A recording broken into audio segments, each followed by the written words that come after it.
Buenas, buenas. ¿Qué tal estás? How are you? Qué alegría tenerte aquí otra vez.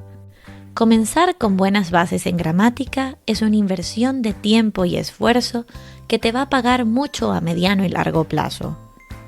Por eso es que en esta segunda lección del curso para principiantes vamos a continuar dándote clases de gramática y sobre todo enfocándonos en el verbo estar. Imagina por un segundo que no pudieras usar el verbo to be en inglés. Intenta hablar sobre ti sin usar la palabra am. Anda, inténtalo. Puedes responder, Where are you from? No, ¿verdad? Quizás puedes escaparte usando otro verbo, pero seguro que tuviste que pensarlo. No fue automático. Por esto es que insistimos tanto en que aprendas desde el principio cómo armar tus propias oraciones. Necesitas tener los building blocks básicos para poder seguir adelante y expresarte.